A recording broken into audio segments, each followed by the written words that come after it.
East India company نے یہ اعلان کیا کہ جہاں بھی مولوی ملے پکڑو اور مار ڈالو. چنانچہ مولوی کون ہے اس کی علامت و پہچان یہ بتائی گئی کہ جس کے منہ پر داڑھی ہو یا لمبا کرتا ہو. 50,000 سے زیادہ داڑھی کرتے والے اس کے بعد پورے ملک میں قتل کیے گئے. دلی اور اس کے قرب و جوار میں جہاں علماء کا گڑھ ہوا کرتا تھا، بڑے بڑے علماء پائے جاتے تھے اور بڑے بڑے کام ہوتے تھے، ان علاقوں میں یہ پوزیشن ہو گئی تھی کہ لوگ اپنی میت کو لے کر گاؤں گاؤں گھومتے تھے کہ شاید فلاں گاؤں میں 12 علماء تھے، شاید کوئی وہاں مل جائے. وہاں پہنچتے تو کوئی نہیں. دوسرے گاؤں میں گئے، تیسرے میں گئے، اور جب لاش میں سے بدبو اٹھنے لگتی تھی تو بنا جنازے کے دفن کر دیتے تھے. یہ حالت ہو گئی. ایسے وقت میں جو چند علماء بچ گئے تھے انہوں نے فیصلہ کیا کہ اس لڑائی کو اگر آگے بڑھانا ہے تو ہمیں اسلامک ایجوکیشن کے انسٹیٹیوشن قائم کرنے چاہیے. اور اس کے 10 سال کے بعد 1867 میں 67 میں دیوبند میں ایک چھوٹا سا مدرسہ شروع کیا گیا. ایک طالب علم، ایک استاد.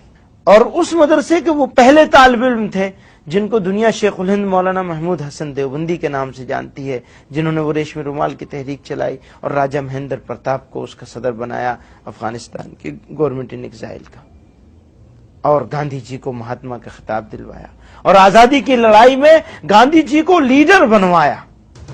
علماء نے ہی ریشمی رومال کی تحریک شروع کر کے جرمنی اور جاپان کی مدد سے انگریزوں کو ملک سے اکھاڑ پھینکنے کا پلان بنایا.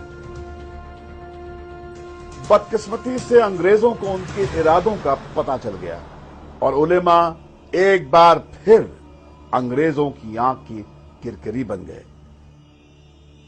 پورے ملک میں سینکڑوں علماء گرفتار کر لیے گئے.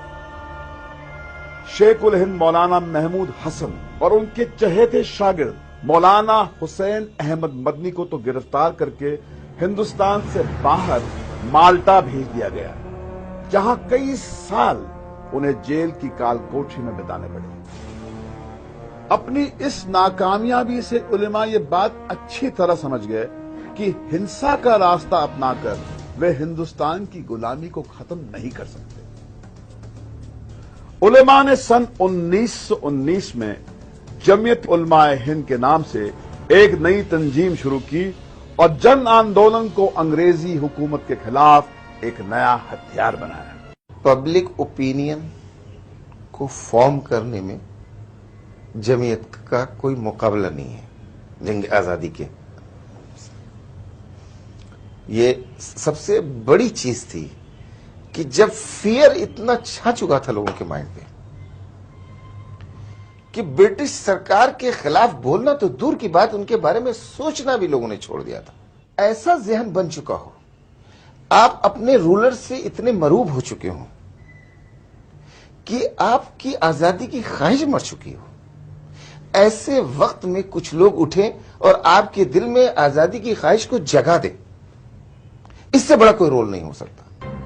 گاندھی جی کے ساتھ جنگ آزادی کے ہر مورچے پر جمعیت نیتا قدم سے قدم ملا کر چلتے رہے.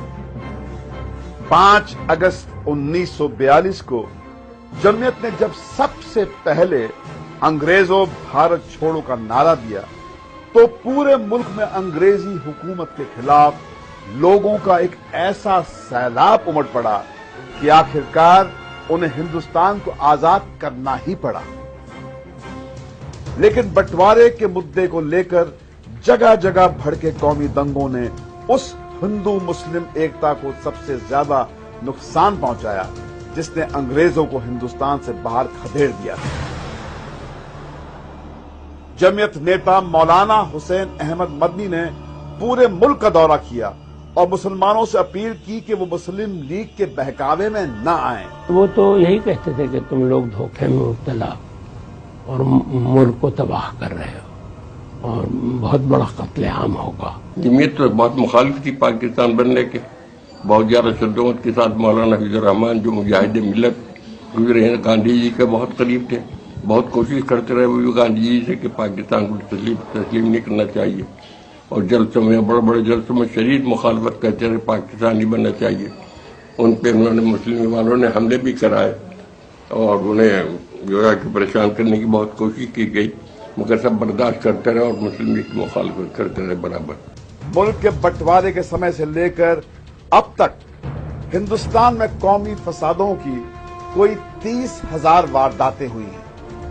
سرکاری آنکڑے بھی اس بات کے گواہ ہیں کہ ان سبھی دنگوں میں مارے گئے لوگوں میں 85% سنکھیا مسلمانوں کی ہی ہے۔ آج بھی تعلیم اور ترقی کے بجائے مسلمانوں کے سامنے سب سے بڑا مسئلہ اپنی حفاظت کا ہے۔ مٹھی بھر مسلمانوں کے ہنسا کی کسی واردات میں شامل ہونے کے شک کی سزا پوری قوم کو دی جاتی ہے، ان کا قتل عام ہوتا ہے، ماں بہنوں کی عزت لوٹ لی جاتی ہے، دنگائیوں سے جان بچانے کی بجائے پولیس اور سرکاریں خود مسلمانوں کی جان کی دشمن بن جاتی ہیں۔